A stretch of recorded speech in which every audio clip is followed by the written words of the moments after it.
There's a concept in the sales world called kiss versus kill, keeping it short and simple versus keeping it long and lengthy. Amateur salesmen would kill the sale by going on and on about unimportant details. A good salesman, on the other hand, would hit all of the important points in the shortest time possible and close the deal. Tip number 1 is to be efficient with your speaking. Conversation is all about quality. Try to remove all types of filler words like like, I guess, well, you know.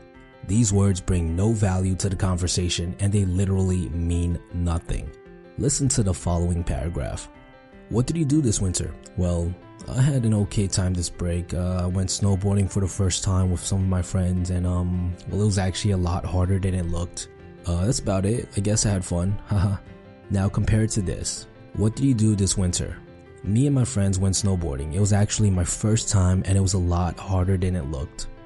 Notice how the second version is much shorter, but the information being conveyed is the exact same. However, it sounds more confident and even more sophisticated. Don't be afraid to take pauses instead of relying on filler words as a crutch. Pauses can be powerful and can emphasize different parts of the message. Here's an example of pauses in action with the same sentence that we mentioned before. Me and some friends went snowboarding. It was actually my first time, but it was a lot harder than it looked.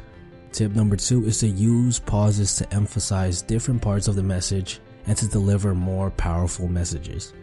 The following skill is probably the single most important skill in terms of overall conversation ability. If you can master this one skill, you'll be able to have endless conversation with just about anybody.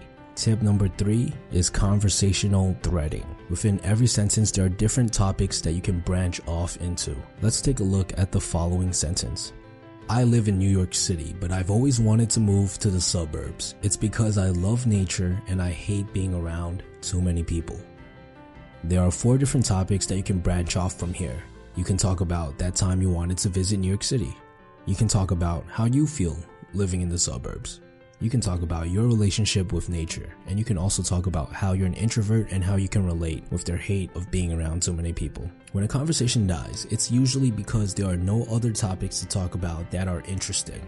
So when given the opportunity to branch off into different topics, choose one that you're interested in talking about. Also keep in mind that you want to be giving the other person opportunities to talk about multiple topics as well.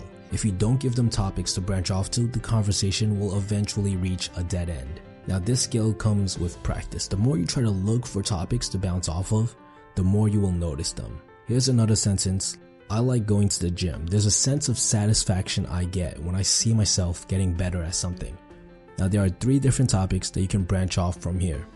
You could talk about how you like going to the gym. You could talk about something that satisfies you. You can also talk about something that you got better at. Think back to the last time you went on an interview. When I think of an interview, I think of something that is high tension, nerve-wracking, and definitely not something the average person enjoys going through. A common mistake that a lot of people make when meeting someone new is entering what I like to call interview mode.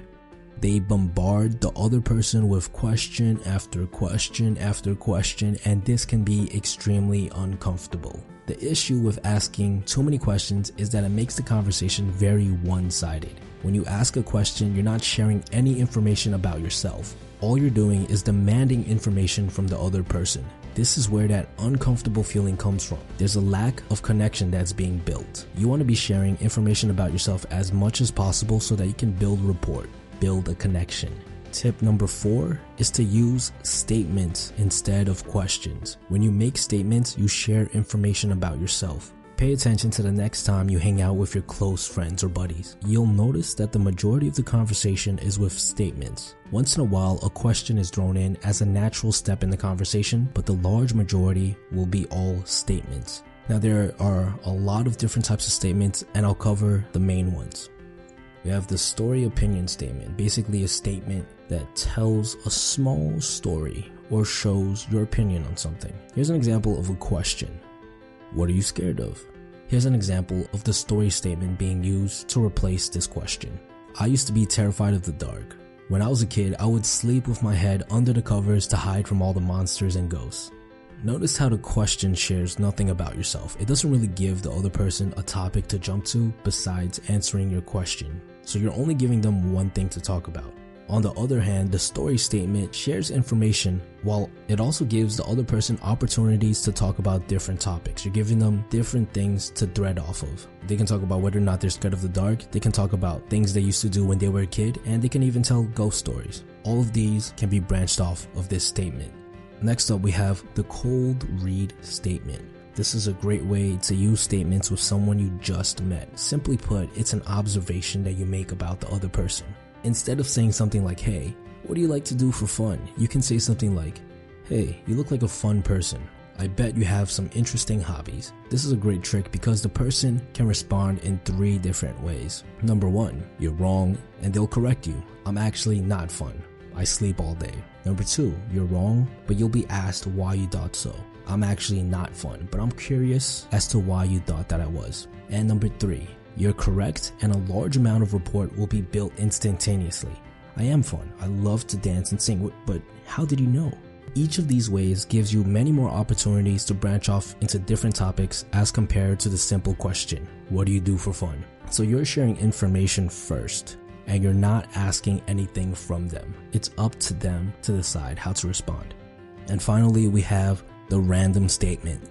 They're completely random statements that are literally thoughts that just pop into your mind, and they can range from anything about things that are happening around you, observations, stories, random thoughts. There's a whole lot of things you could talk about. Here are some examples. I'm tired of my friends. All they do is talk about sports all day. Look at that guy. He's having so much fun. I wish I could be that loose. I'm thinking about taking a year off from school. Each of these statements share a lot of information about yourself. They also provide multiple topics to branch off into. And finally, they bring a sense of creativity and spontaneousness to the conversation.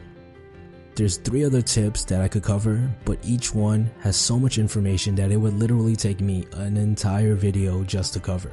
We could talk about humor, which is an extremely complicated way to dance and play with your words. We could talk about storytelling, which is essentially telling a captivating and exciting story that will allow strangers to jump into your world. Or we could talk about how to have a deep conversation, which is an essential tool to building long-lasting, valuable relationships. What I'd like for you guys to do is to comment below and let me know which video you want me to work on next. Now remember, conversation is a skill, and just like any skill, there is value to learning it. But the most growth will be experienced when you actually go out there and you practice what you've learned. By applying some of the tips and tricks